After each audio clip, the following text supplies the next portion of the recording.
Hello and welcome back to another episode of TWIG, and this video is very exciting because earlier this week Galaxite Season 4 was released, and with it came a huge new hub, a new battle pass, the new Rush game, and loads of other cool stuff. So there's a lot to talk about in this video, so let's get started. So as always, I'll start off by putting the changelogs for this week's update on the screen now so you can pause the video and read them if you want. And yeah, this week there is a lot. So the new items in the shop this week are the legendary MVP title, the epic Gamer Red avatar, the epic Fabric Bunny avatar, the rare Bunny avatar, the rare Snow Foxtail avatar, and the legendary Angelic Warrior avatar. So, as I said at the start of the video, Galaxite got a new hub as part of the Season 4 update, and the new hub is massive. It's much bigger than the last hub.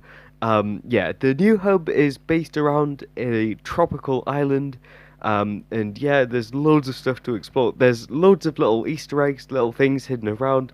It's really fun just looking around and exploring the hub. And Galaxite have given us a really good reason to look around and explore the hub because they've hidden a bunch of crabs around the map, 20 of them to be exact, and if you find them all, then you'll get a free crab core.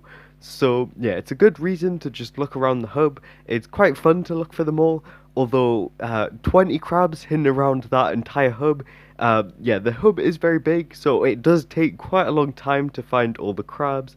But at least you're going to have a fun time looking around because the hub is really cool.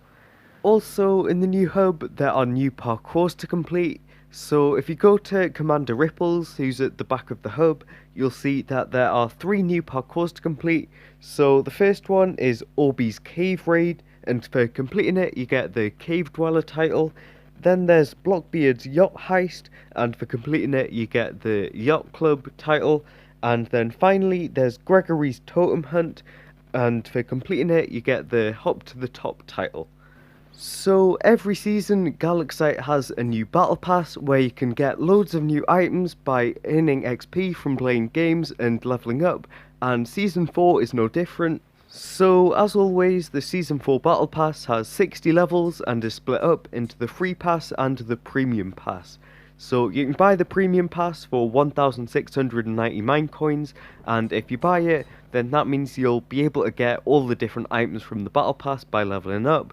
But there are 11 items as part of the battle pass that you don't have to buy the premium pass for, and that is the free pass. So as long as you level up to those levels, to those items, then you can get those ones for free. But for all the other ones, you need to buy the premium pass.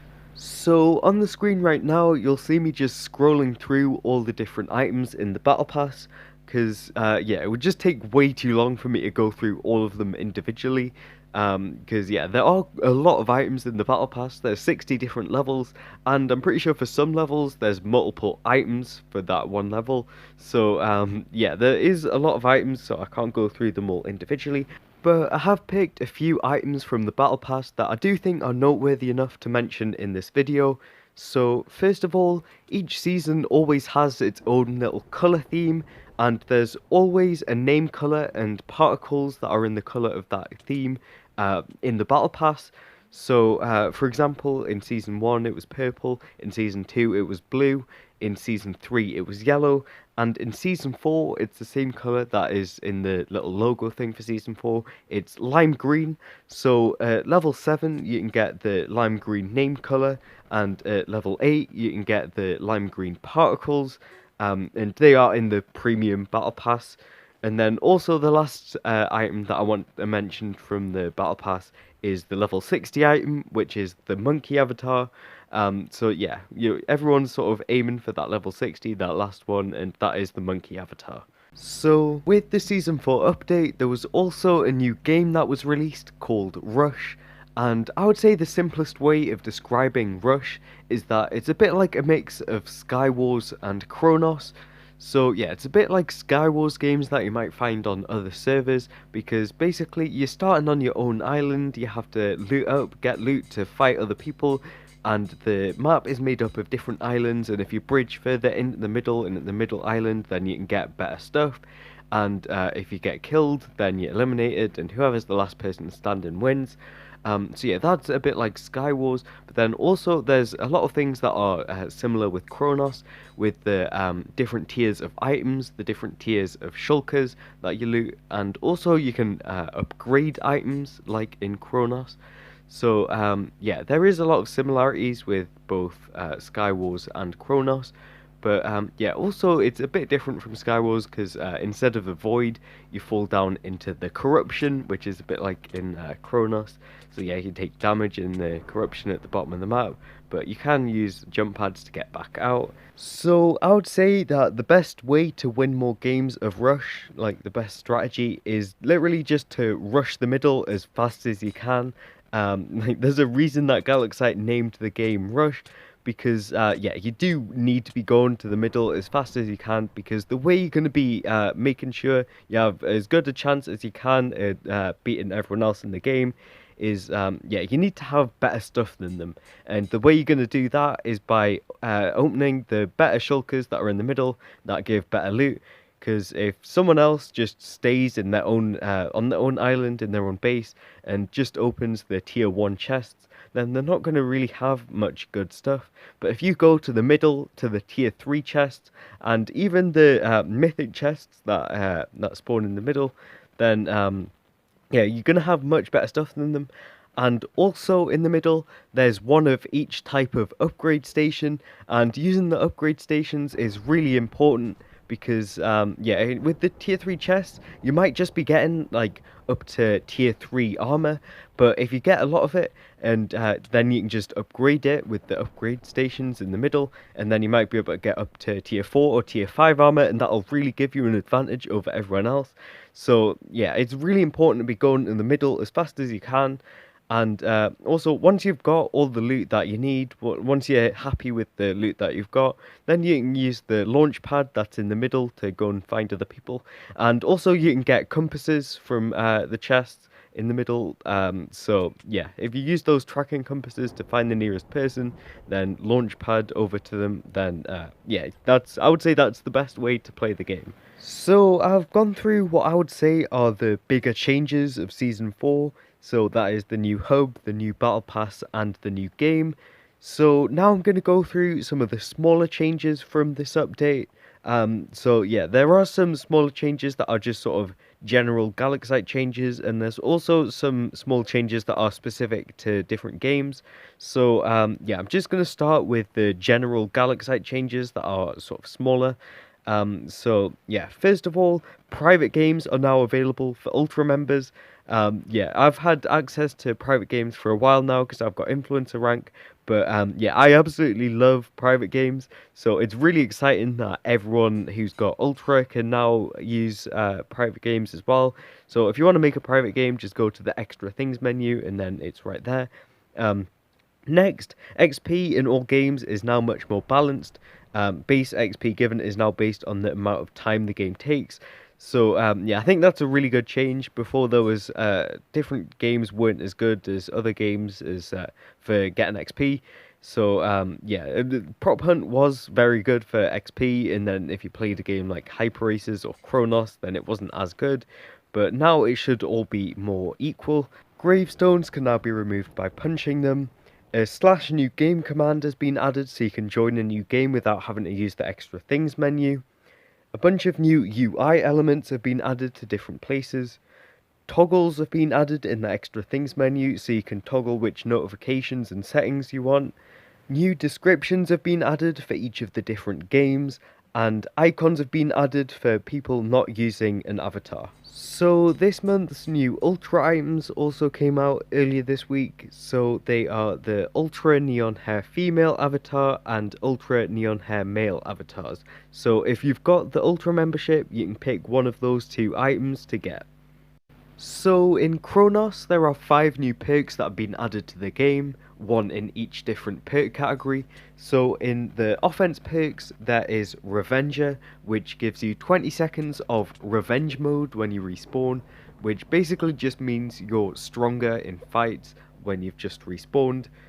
Next, in the defense section, there is Soul Collector, which instead of you using armor, like you can't use armor with the soul collector perk, instead you gain souls, and you've got a little soul counter, and you can get souls by killing people or by using armor. And the amount of souls you've got changes how resistant you are to damage. So it's basically like armor. And if you get up to 100 souls, then that's better than tier 5 armor. It just takes a while to get up there. And next, in utility perks, there is gravity spheres, which means your snowballs launch people towards you instead of away from you. Next, in the bounty perks, there is contract of rewarding, where when you complete a bounty, you're rewarded with a random item. So, for example, in the background gameplay, I got some ender pearls. And finally, in the team perks, there is Avenger, which means that when your teammate dies, you gain 20 seconds of revenge mode, which I've covered before in the Revenger perk. There have also been quite a lot of perk changes with perks that are already in the game being changed, so I'm not going to go through all of them, but I will pick two of them that I think are the most important and the most interesting. So first of all, Falcon has been buffed, so that now you start with 3 Falcon launch feathers, which mean you can deploy your glider. It'll launch you up into the air, so you can use your glider, which I think it makes the Falcon perk quite a bit more like viable. I mean, I still don't think I'll be using it myself, but it is much better than it was before, because before no one really used it. And next, airstrike has been nerfed so that you only get an instant kill from air shots on your first shot. So yeah, I think it makes the airstrike perk a much more fair perk, because before it was quite overpowered if other people didn't know you were using it. And now I would say it's still viable if other people don't know you're using it, but yeah, it isn't as good as it used to be. Some other changes in Chronos include that all bounty perks now reward time shards from kills. So now Feedback Loop is a really good perk for getting a lot of time shards. Before I thought it was just good for getting like a lot of kills, but now it's also, I would say, the best perk for getting a lot of time shards. Next, you can now break leaves to help decrease camping on trees. I think that's a really good change. It also helps you get around a bit more if you're in the trees, especially in that jungle area in the bottom right. Because yeah, there's like a massive canopy of leaves. And there's also been a change with how armor is displayed, because now it's just above where your health is shown. And this is a change that isn't just in Chronos, it's also in Core Wars and in Rush. So there have also been quite a few changes in Core Wars, and in Core Wars it's mainly just shop changes, although there are quite a few other changes as well. It's just, I would say the main ones are shop changes. And yeah, I would say the main shop change is the new perk rotation. And all of the perks that are in the new rotation have already been in the game before. But yeah, the new perk rotation is Sword Upgrade for 12 core pieces, Core Overdrive for 10 core pieces, Quick Step for 8 core pieces, and Thorns for 12 core pieces. So now for the other shop changes in Core Wars. So firstly, iron swords are now cheaper at 6 diamonds instead of 8 diamonds. Arrows are now more expensive at 4 diamonds for 4 arrows instead of 2 diamonds for 4 arrows. Shears are now 10 iron. They used to cost diamonds, so I think they're now cheaper. And yeah, I think I'm probably going to get shears more often now, because I never really used to get shears ever since they were added. Ender pearls are now 3 emeralds each instead of 4 emeralds each, so they're now cheaper. And also tracking compasses now cost 1 emerald instead of, I'm pretty sure it was 2 emeralds they used to cost. But I think it's good that tracking compasses are now cheaper, because you never really want to use them, but sometimes you have to. And like Galaxite players don't really want to just use loads of emeralds, because they tend to be quite overpowered.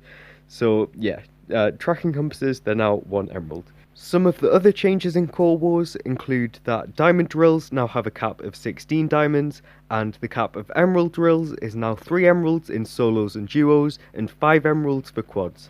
Also, shops now spawn at every island, so even if there's a certain team where there's no one on that team, there'll still be a shop at their base, which I think is a really good change, because sometimes when I'm playing Core Wars, I end up at someone's base, but there's like no one on that team. There was no one on that team to begin with, so there's no shop there, and I end up without enough blocks to get to where I want to go, so I have to go back to another base to get more blocks. When I could have just done it at the other base. So yeah, I think it is a really good change. And the last change I'm going to mention from the Season 4 update is that there's a new map in Fill the Gaps called Highlands, and in the Highlands map there are 35 new builds, so yeah, that's really exciting for everyone who plays Fill the Gaps. So before the video ends, there's a couple more things that I'm going to mention, and they are announcements from Galaxite from the past week. So first of all, helper applications are now open, so if you're interested in becoming a helper on Galaxite, then I'll put the link in the description so you can have a look at that, find out some more information and apply if you want. And also, Galaxite now have some new Season 4 wallpapers, so if you're interested in them, I'll also put the link to them in the description as well. So overall, I'm a massive fan of Galaxite Season 4 update. I think Galaxite have really outdone themselves. It's like a massive update, a massive new hub, and the new game rush. Yeah, it's an amazing update. I'm a massive fan of it, and I think Galaxite are really showing everyone that they can be up there with some of the other Minecraft Bedrock featured servers that have a lot more players. But yeah, I do really like the new update. It feels like every update, like every new season, it gets better. So yeah, it is really exciting that we've now got Season 4, we've now got Rush to play, so yeah. So that's it for this episode of TWIG. If you enjoyed it, please leave a like, and also if you've not already, please subscribe, because it really helps me out, and it also means you won't miss any future episodes of this series. So yeah, bye.